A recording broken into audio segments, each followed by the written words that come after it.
আল্লাহ একদিন আজরাইলকে জিজ্ঞেস করলেন, হে আজরাইল, বনি আদমের রূহগুলো তুমি কবজ করেছো, দায়িত্ব তোমার। হে আজরাইল, তুমি আমারে জানাও না ওই বনি আদমের মধ্যে কোন কোন রূহ কবজ করতে তোমার অনেক কষ্ট হয়েছিল।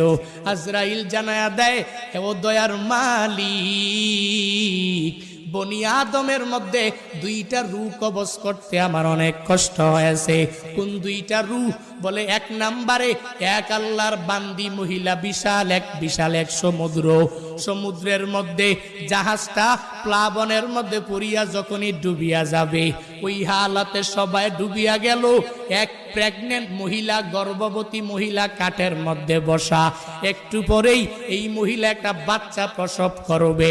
তোমার কুদরতের কারিশমা, ওই কাঠের উপরে আল্লাহর বান্দির একটু পরে প্রসব হয়ে গেল।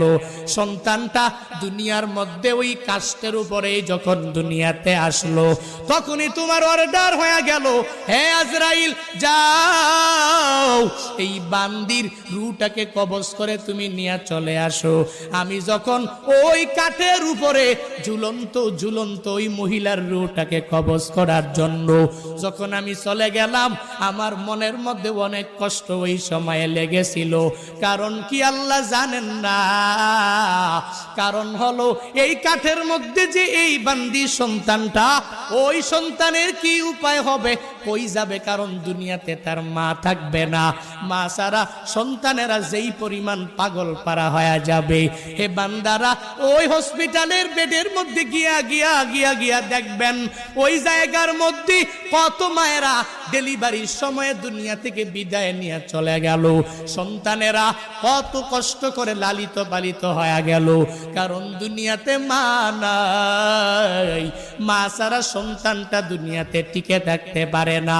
70 বছরের ওই মুরব্বী নিজের মা হারাইয়া কান্দে, চোখের পানি ফালায়া, ওই বাবা হারাইয়া কান্দে। কারণ বান্দা তো জানে আমার নাতি নাতনির অভাব নাই, এই দুনিয়াতে আমার ছেলের অভাব নাই, এই দুনিয়াতে আমি সব কিছু দুনিয়াতে পাইয়া গেলাম, এখন আমার কোনো কিছুর অভাব নাই। কিন্তু আমার মা ছাড়া আমার এতিম অবস্থা হয়ে যায়, আমার বাবা ছাড়া আমার এতিম অবস্থা হয়ে যায়। সন্তানটা বড় হয়ে গেল, এরপরেও মা ছাড়া চলতে পারে না। মা যার নাই, মনে হয় ঘরের মধ্যে কোনো একটা নাই। যার বাবা নাই, ওই বান্দা পূর্ণাঙ্গ ভাবে বলতে পারে, মনে হয় ঘরের মধ্যে টাকা আছে, সন্তানেরা আছে, বউ আছে, স্ত্রী আছে, পুত্রবধূ আছে।